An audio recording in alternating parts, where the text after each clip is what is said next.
나쁜 일은 일어나기 마련. 좋은 일이 일어나려면 정신줄 번쩍. 병들지 않은 건강한 뉴스, 건강한 대화, 몸에 좋은 것 뉴스 생로 병사의 비밀.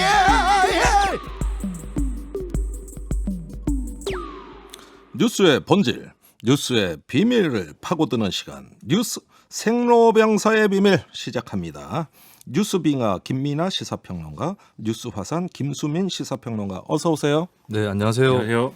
비바람이 치고 코로나가 창궐하는데 이렇게 꿋꿋이 나와주셔서 제가 아주 감사의 말씀 오늘 특별히 드립니다. 안 나오면 출연료 주나요? 그건 안 주지. 출연료를 받으려면 와야죠. 예, 이 생활인의 자세, 네. 예, 감동적이지 않습니까? 당연한 얘기라고 볼 수 있고 네. 한 번 안 나왔다가 영원히 못 나오는 네. 그런 사태가 일어날 거기 때문에 네. 저희는 뭐 그걸 프리랜서로서 다 알고 있죠. 네, 팔이 목숨이에요. 작가가 한마디 하면 그냥 오지 말아야 됩니다. 네. 자, 우리 생활인으로서, 방송인으로서 오늘 힘차게 진행해 보겠습니다. 첫 번째 뉴스는 전세 대책이 발표됐는데 이 부분은 먼저 준비된 내용 듣고서 시작하겠습니다. 새로 전셋집 구하기에 어려움을 겪고 계시는 국민 여러분께 송구하다는 말씀을 드립니다. 정부는 이를 위해 공공의 주택 공급 역량을 최대한 활용하고 민간의 신규 주택 건설을 적극 촉진하여 22년까지 11만 4천 호의 주택을 전세용 물량으로 추가 공급하고 이 중 7만 호를 수도권에 집중할 계획입니다. 네. 김현미 국토부 장관의 목소리였죠. 오늘 발표된 정부의 전세 대책 그 발표 내용을 들으셨어요. 자, 이 뉴스는 빙하가 준비해 오신 것 같은데 어떻게 들으셨어요? 어떻게 들었냐? 네. 잘 들었죠. 네, 네. 저는 잘 들었습니다. 아니 비밀을 캐는 그 귀로 들었을 거 아니에요.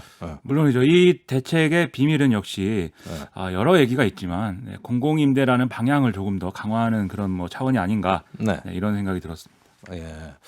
그 뭐 당연한 얘기 같아요. 굳이 비밀이라고 할 만한 내용은 아닌 것 같고. 그렇죠. 근데 이 얘기에 뒤에 들어보시면 엄청난 비밀이 있습니다. 아, 있어요? 어, 좋습니다. 예. 우선 대책 내용부터 좀 소개해 주세요. 네, 엄청난 비밀. 네. 내후년까지 서울의 3만 5천 가구를 비롯해서 전국의 11만 4천 가구를 공급을 한다는 건데 네. 이 중에 전체 한 30%까지는 4만 9천 가구, 즉 내년 상반기까지 다 공급을 한다 이런 얘기입니다. 그 상당수를 네. 일단 재빨리 뭐 공급을 하는 게 이제 방점이 찍혀 있는 건데요. 네. 그럼 뭘 어떻게 공급하는 거냐? 그래서 기존의 공공임대 이 주택 중에 비어 있는 곳이 있습니다. 그래서 여기를 활용한다. 뭐 이런 얘기를 하고 있고요. 공공이태 주택 비어 있는 것을 전세 그렇습니다. 물량으로 전환하겠다 이 뜻이죠. 그렇죠. 그리고 네. 신축 및 신축 오피스텔 등 이제 매입 약정 주택이나 예. 관광 호텔 등의 숙박 시설을 주택으로 개조하는 방식으로 또 물량을 확보하겠다. 어. 그러니까 이것은 지금도 있는 예를 들면 주거용이 아닌 시설을 주거용으로 개조하는 그런 내용인 것이죠. 어제 이낙연 대표의 그 호텔을 전세로 전환한다는 내용하고도 맞닿아 있습니까? 그 얘기죠, 이게. 이게 네. 그 얘기죠? 그렇습니다. 예. 그리고 내후년까지 한시적으로 공공전세를 도입을 하는데 예. 이거는 민간 건설사가 짓고 있는 주택 물량을 사들여서 아하. 공급을 한다는 것이고 네. 무주택 실수요자를 중심으로 추첨을 해서 이제 공급을 하고 거주 예. 기간의 경우에는 기본 4년에 2년을 더해서 최대 6년까지 보장한다 이런 내용입니다. 네. 그리고 이제 중장기적으로 2025년까지 3에서 4인 가구가 거주할 수 있는 중형 임대주택을 이게 한 20평에서 30평 정도 된다고 봐야 되겠는데 네. 이런 중형 임대주택을 6만 3천 가구를 공급하고 예. 또 소득과 자산 요건만 충족을 하면 30년까지 거주할 수 있도록 할 방침이다. 뭐 이런 건데 예. 지금까지 중산층도 만족할 수 있는 임대주택을 만든다고 주장을 해오지 않았습니까? 예. 그래서 이런 차원에서 이제 추진하겠다 이런 얘기입니다. 제가 듣기에는 이것저것 다 끌어마서 그냥 몽땅 쥐어짜듯이 끌어마가지고 최대한 빨리 공급하겠다 이렇게 들려요? 그렇죠. 마치 화산이 폭발하듯이 네. 나오는 거 아닙니까 이게? 네. 화산은 이제 안 터뜨리려고 가만히 있었는데 어느새 마그마가 찼을 때 터지는 것이죠. 네. 이것은 이제 화산은 국민들의 민심에 비유를 할 수가 있을 것 같고 그게 아니라 정부는 이번 거는 화산을 네. 지하수 끌어올리듯이 펌프로 억지로 끌어올려서 터뜨리겠다는 소식 네, 같아요. 그만큼 급하다는 모조리 다 거죠. 끌어모으겠다. 네.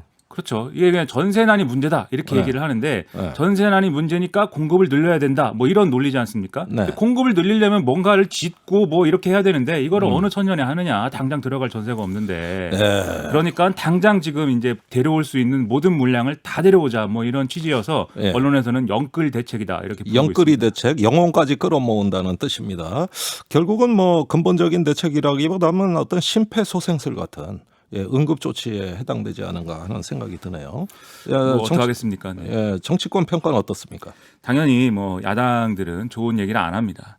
국민의힘 김종인 비대위원장의 경우에는 이게 호텔방을 전월세 주택으로 돌리는 부동산 대책의 실소를 금할 수 없다 이러면서 차라리 정부가 부동산 정책을 다 포기하고 네. 부동산을 시장에 모두 맡기는 방안을 강구할 수밖에 없지 않나 이렇게 생각한다. 얘기를 했고요. 그리고 뭐 유승민 전 의원이라든지 하태경 의원 등도 뭐 어제도 이제 호텔방 얘기했는데 오늘도 똑같은 얘기를 하면서 역시 부동산 대책은 시장에 맡겨야 된다 이렇게 비판을 했습니다. 마찬가지로 국민의당도 아무런 부동산 시장 더 망가뜨리지 말고 시장 논리에 맡겨라 이렇게 지적을 했는데요. 정의당의 경우에 호텔방 전셋집 대책은 21세기형 쪽방촌이다 이게. 그래서 김현미 장관부터 체험을 한번 해봐라 이렇게 지적을 했습니다. 아이고 좋은 평가가 거의 안 나온 것 같은데 이건 뭐 기다렸다는 듯이 막 그냥 비판을 쏟아내네요. 근데 저는 이제 야당이나 시민단체 등의 반응에도 좀 지적을 하고 싶은데요. 제가 뭐 예전에도 이 코너에서 정부 정책에 대해서 좀 맞추기식이다, 큰 그림이 없다라고 얘기를 했는데 그것은 다른 진영 또 마찬가지 아닌가. 정부의 네. 그런 모습이 우리 사회 전체의 자화상이 아닌가 그런 생각도 듭니다. 이런 네. 대책을 내놓을 때마다 이제 보수 진보 양측의 반응이 좀 다른데 보수 쪽은 그런 정책은 그냥 틀렸다. 그 반대로 해라. 이렇게 얘기를 하고 있고 진보 쪽은 그거 갖고는 부족합니다. 이렇게 얘기를 하고 있는데 근데 사실은 각자가 갖고 있었던 대책들에 다들 한계가 있었던 것도 있을 것이고 그렇죠. 그러면 자신들도 이런 것은 생각이 부족했다. 이런 성찰의 지점이 분명히 있어야 되는 거거든요. 네. 그리고 서로가 갖고 있는 좋은 대책들을 맞춰서 전체 그림을 만들어 나가는 이런 것들이 중요한데 부동산 대책의 실패는 저는 정치의 실패다. 네. 예를 들어서 스웨덴이 굉장히 그 복지 수준이 높은 국가를 마련을 했는데 그것이 좌파나 우파 한쪽의 작품이었느냐 했을 때 굉장히 그 대타협을 통해서 또 창조를 하면서 새로운 체제를 만들어낸 거거든요. 어허. 근데 이런 부동산 대책에서는 그냥 정부 여당에게만 공을 떠넘기고 야당이라든지 시민단체는 대책 나오는 거 보고 평가를 하는 이 패턴이 이게 정권이 교체돼도 똑같이 벌어질 거고 이것이 굉장히 아쉽다는 생각이 듭니다. 그렇군요. 굉장히 품격 높은 평가였어요. 그런가요? 네, 역시 화사는 품격이 있습니다. 네. 한번 자, 터집니다. 그 추가로 조정 대상 지역도 지정을 했다 그러는데 이거 무슨 말입니까? 이것은 이제 계속 뭔가 이제 집값을 잡으면 집값을 잡는 지역 말고 네. 다른 지역에 몰려가서 이렇게 소위 말하는 투기 수요라는 분들이 투자를 합니다. 그러면 그 동네에 이제 집값이 오르고 그러면 다시 그 동네에서 더 이상 투기를 하지 못하도록 이제 찍어 누르고 그러면 또 다른 지역으로 옮겨가고 뭐 이런 일들이 계속되고 있어서 숨바꼭질하는 것 같아. 그렇죠. 그래서 이번에 또 그런 일이 있어서 이제 추가로 조정 대상 지역을 지정을 한 건데요. 그래서 국토교통부가 주거정책심의위를 통해서 최근 집값 과열 현상이 벌어진 7곳을 조정 대상 지역으로 지정했다는 얘기입니다. 그래서 이게 부산시 해운대와 수영구, 동래구, 연제구, 남구, 그리고 대구시 수성구, 그리고 경기 김포시가 여기 들어가는데 전체 조정 대상 지역은 현 69곳에서 76곳으로 늘어나게 됐고요. 이 조정 대상 지역이 되면은 주택담보대출 비율이 9억 원 이하 구간은 50%, 9억 원 초과분은 30%로 제한이 되는 등의 각종 대출 규제가 이제 제한이 되고 또 주택을 구입할 경우에는 자금 조달 계획서를 내고 어떤 돈으로 집을 사는지를 밝혀야 됩니다. 즉 한쪽에서는 전월세 대란으로 이렇게 대책을 막 마련하고 있는 와중에 또 한쪽에서는 이렇게 집값에 대한 어떤 투기라든가 이런 것들은 계속 이루어지고 있고 양쪽에서 지금 정부가 대책을 써야 되는 상황이 계속되고 있다는 거죠. 굉장히 그 복잡한 양상으로 가고 있습니다. 정책의 미세 조정이 뭐 수도 없이 일어나는 것 같아요. 자, 그렇다면 이 뉴스의 비밀, 이 전월세 대책 우리가 어떻게 봐야 되는가? 아까 김수민 이 화사님께서 말씀을 해주셨듯이 이 한국의 주택 정책은 목표가 뭐냐 이것에 대한 정치적 합의가 있어야 됩니다. 그런데 거기에 대해서 지금까지 나온 양쪽의 주장은 크게 두 가지예요. 지금까지 말씀드렸지만 하나는 모든 걸 시장에 맡겨라. 시장에 맡겨라. 주로 야당 주장이죠. 그렇죠. 시장에 맡기면 되는데 왜 대책을 써서 이 모양을 만드느냐. 이게 이제 주로 보수 정치 내지는 시장에 이제 그 시장 원리를 강조하는 분들의 이제 주장이고 다른 한쪽에 뭐가 있었냐면 뭔가 정부가 역할을 해야 된다. 그래서 공공을 중심으로 한 개입이라는 게 이루어져야 된다. 큰 틀에서. 대해서. 예. 예. 그래서 뭐 공공임대를 해야 된다든지 예. 아니면 정부가 상당 부분의 어떤 주택에 대해서는 아예 이제 공공임대를 전제로 한 이런 정책을 펴야 된다든지 뭐 여러 가지 이런 주장들이 있었죠. 근데 이 정부에서는 이 민간을 중심으로 한 민간 시장을 중심으로 한 해결책을 모색하지만 그 효과에 있어서는 공공임대를 얘기하는 그런 것에 준하는 어떤 효과를 한번 만들어 보겠다는 게 사실 이 정권의 전반기의 부동산 대책이었습니다. 네. 근데 지난번에도 말씀드렸듯이 이게 이제 실패를 한 것이고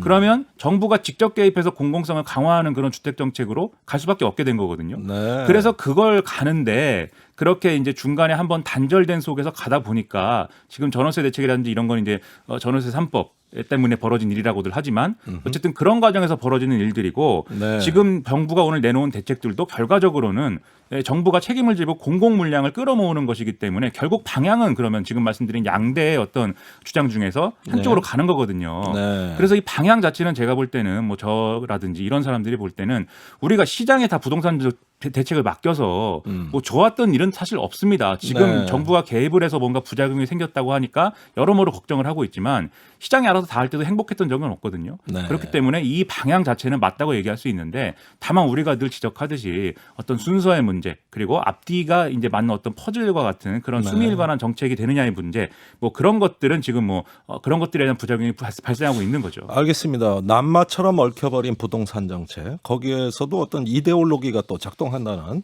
이런 느낌을 지울 수가 없습니다. 자, 설명에 감사드리고요. 두 번째 뉴스는 뉴스 화산.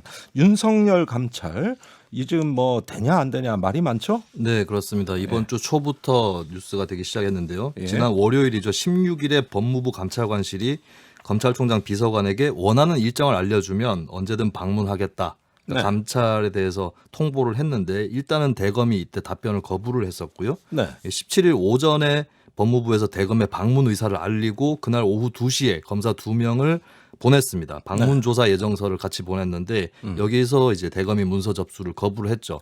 자, 여기서 중요한 대목이 초기 뉴스에 우리가 좀 다소 혼란에 빠졌는데 그 검사 두 명이 조사를 하러 간 게 아니라 네. 조사를 하겠다는 걸 알리러 간 거잖아요. 그것에 대해서 네. 계속 혼란이 있었습니다. 예, 왜냐하면 이 부분이 정리가 네. 안 돼서 굉장히 혼란스러운 게 지금 말씀하신 거는 네. 조사 예정서를 전달하러 갔다 이 얘기 아닙니까? 그게 법무부 입장인데 그날 오전에 방문 소식이 알려지면서 법조계라든지 기자 쪽도 발칵 뒤집혔거든요. 네. 그래서 막 이제 법무부 공보관을 기자들이 찾아다니는데 연락이 안 되다가 오후 6시에 네. 방문을 해서 감찰을 하러 간 게 아니라 예정서를 보내는 거였다라는 입장이 나와서 이걸 믿어야 되는가 이런 반응도 또 없지는 않은 것 같습니다. 아니 그러면은 그 뭐 알리러 갔다는데 그럼 뭐 접수까지 거부하고 그 예정서 전달한 거 결국 실패한 거잖아요. 처음에는 이게 말이 이제 되는 거예요? 처음에는 조사한 사람을 돌려보내고 나중에 네. 이제 예정서 접수도 안 받는 것으로 문서도 돌려보냈다라고 합니다. 문서 수발도 안 되는 상황이다 보니까 또 갈등이 아주 첨예화되는 것 같습니다.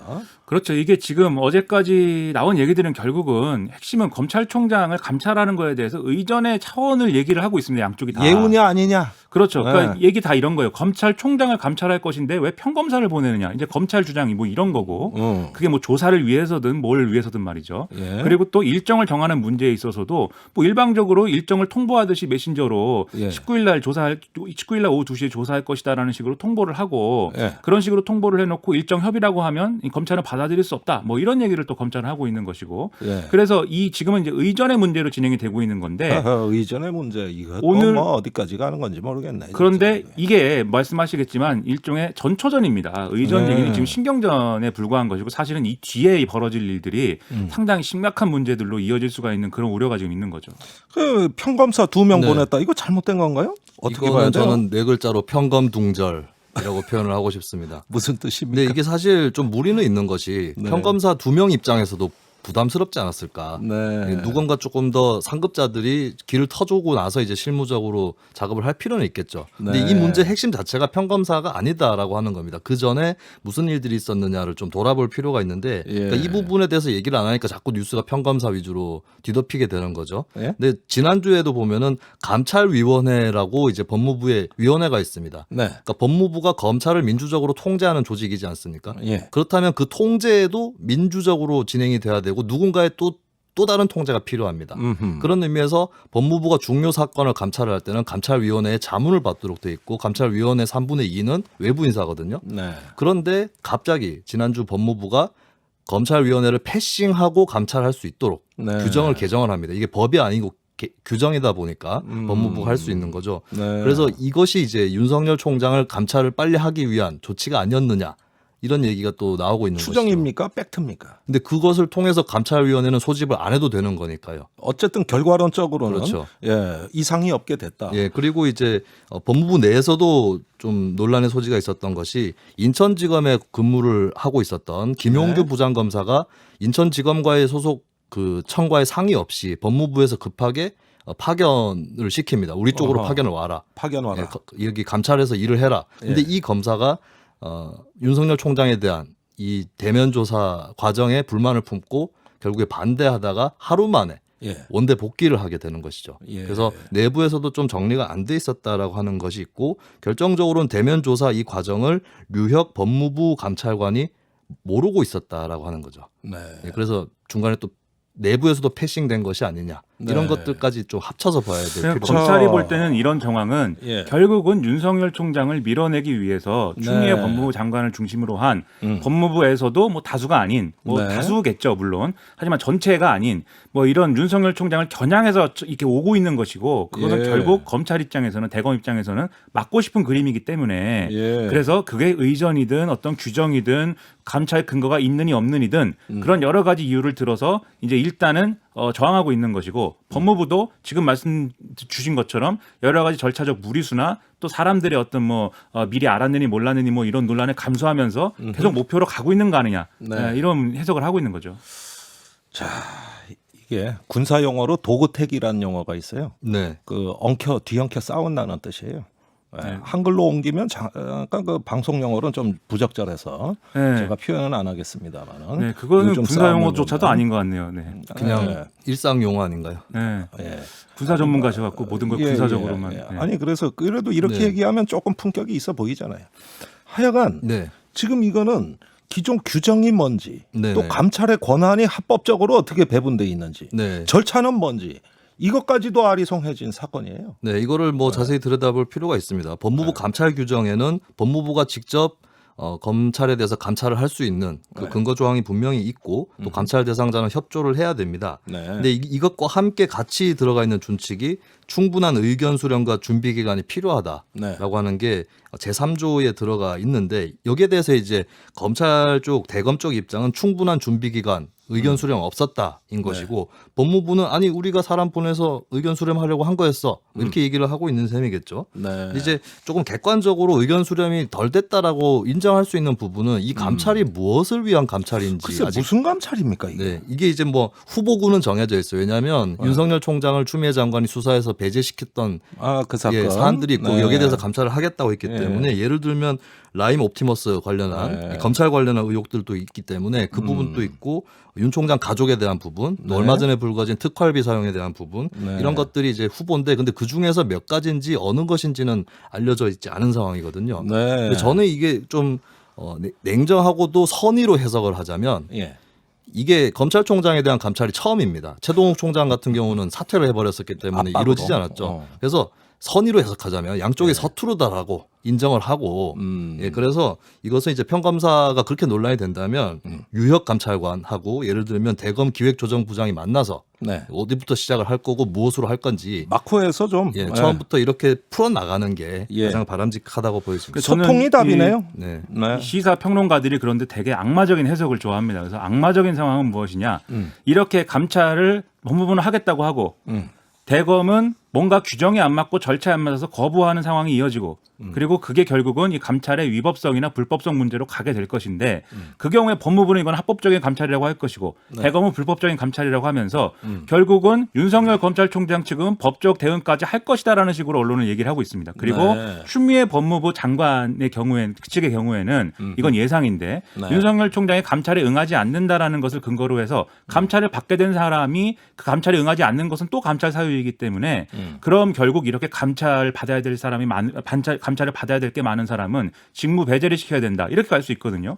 그러면 이제 말씀하신 아까 도구 파이트 그런 방향이 더 이제 심화되는 거죠. 도구택. 네, 저에 대해서 도구택? 이제 다른 시사평론가와는 달리 선의를 갖고 있다. 라고 평가를 해주신 셈이 됐는데 네. 저야말로 이제 다른 의도가 있는 것이죠. 내가 그래요? 이렇게까지 선의로 진단을 하고 그러면 대책을 이 제시했는데 뉴스의 본질은 내 말을 안 들으면 폭발한다. 나쁜 놈들이다. 폭발한다 이제. 그렇죠. 예. 내 말 안 들으면 김민아를 보내서 악의적으로 해석시킬 알겠습니다. 것이다. 제가 올려버릴 이 뉴스의, 것이다. 본질을 결론을 내려주십시오. 네, 이 뉴스의 본질은 갑자기 제가 붕 뜨는 느낌이 드는데 네. 본질은 화산 폭발이다. 화산 앞으로의 폭발 추이에 직전까지. 따라서 네. 지금까지 행보가 서투름이었는지 아니면 다른 악의가 있었는지 판가름 날 것이다. 알겠습니다. 이렇게 보여집니다. 예, 결국은 시간이 또 판명해 줄 것으로 알고 저희는 지켜보고 기다리겠습니다. 곧 돌아오겠습니다.